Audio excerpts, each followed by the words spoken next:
It's my feel-good breakfast show. Welcome back. Just press pause for a second on everything else and let's talk a little bit of sport, because it is still a sporting weekend and the Champions Cup is now reaching the business end of the competition, and it's now do or die for the remaining teams as the quarterfinals take centre stage this weekend. And yes, two South African teams in the form of the Stormers and the Sharks will be flying the country's flag when they face Exeter and Toulouse, respectively. And here to preview the weekend's action, and there will be action, is Good Hope FM sports anchor Lorenzo Darius. Happy Good Friday, my friend. Good Friday to you as well. I know you were on your way. To lose or not to lose, let's get that out. To lose or not to lose. I know you were on your way to church, so thank you for making a little drive. Nice to you, sir. Let's talk about the Champions Cup quickly, first of all. Are you happy with this tournament? Sure. We've got two South African sides there. The Bulls could have been there. They could have been there. They should have. They just did not pitch up. But when you're playing against five-time champions like Toulouse, yeah, you are going to lose. It's a tough one. It's definitely a tough one, but I must say that we've got two teams there compared to the three that went into the tournament.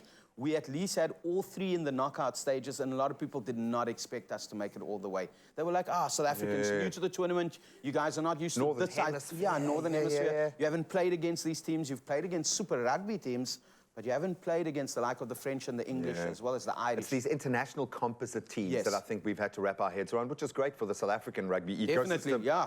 Just seeing a lot of players, I think, traditionally now are going to be heading overseas to prove their worth, which is, there's nothing wrong with World that, Cup I don't as think. well. Yeah, for sure.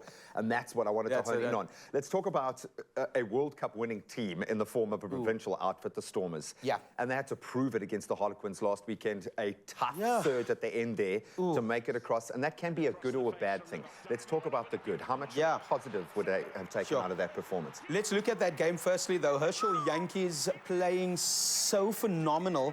He was cleaning that ball out in about 1.7 seconds. That was the Herschel of 2019 that we've been wanting back. And then if you look at that first try, 55 seconds altogether for Deon Fourie to go all the way out and score that try. So lots of positives when it comes to the attack, but we were great with ball in hand. And when Harlequins had it, it's just that lack of concentration in that last 10 minutes. But that scoreline doesn't tell us how that game went, eh? For sure. Because we completely dominated the Harlequins team. The Sharks team also looked good. And you would expect them. I think I painted them with the Springbok brush at the beginning of the season because they've spent that money. Yeah. They've got the players. So they kind of had to get this far. No, they had to. They remind me of Liverpool, not doing too well in the English Premier League, but doing quite okay in the, in the Champions League at the moment. For sure. And they've proven themselves. They've also got about 4 players that's part of the nomination for European Player of the Year. So it just shows you the star quality they have in the team. Problem I have is that they're without Eben Etzebeth this weekend. Are they going to target that line-out? Yes, they're going to. Neil van Heerden also not there at the moment. So it's going to be, Neil Powell's going to have to jiggle something there, if I can put it like that. He's got the personnel to do it. He really has to. So let's talk about the opposition. Exeter. Going to be making an exit. I can't see them having the wherewithal, the rugby IQ to be able to deal with what the Stormers can do when they're playing at their best. So if you look at the Stormers, they're a well-balanced team. They're not just good at attack, they're good at defense as well. Without the ball in hand, they've played phenomenal rugby. I would almost say the defense is the baseline and everything else comes as a result of. As a result of. So Exeter Chiefs are an attacking team. If you look at their stats at the moment, second on carries, second on tries. So it's a lot to look forward to. But I think that with them struggling against Montpellier last week, it just showed. They had to go all the way to the end, last-minute try to get 33 all, and then they were playing against 14 men. So they struggled a bit. We're a well-balanced team again.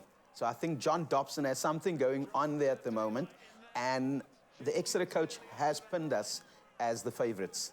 Those psychological games before the week, but it's going to be one of those things that's going to be different. We've never played a team like Exeter before.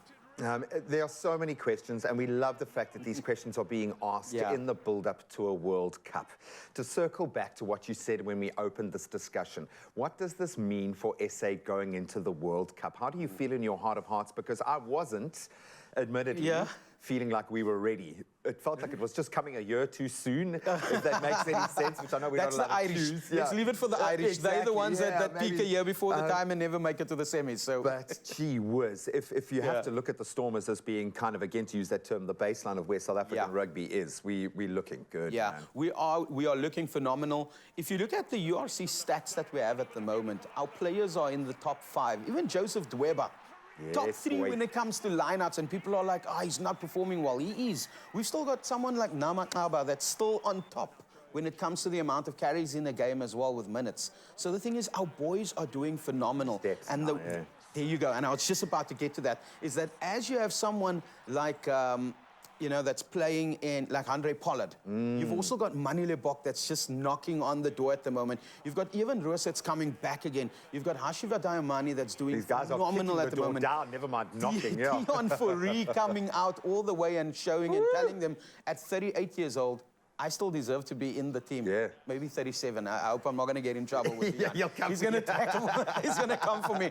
But the guys are doing exceptional. They're knocking on the door. And that's the nice thing about a World Cup here, is that when you have someone like Andre Pollard playing phenomenal rugby and Mani Lebok just knocking that door there, and like you say, knocking it down, not knocking on it, telling Jacques Ninaba, you've got a headache, but it's a good headache to It's have. a good headache to have. This being said, all of this is being said without us having seen a New Zealand team play for a while, okay? So take it with a pinch of salt, but to the Sharks and the Stormers, all the best of luck. And I'm speaking to the fans because it's going to be an emotional weekend.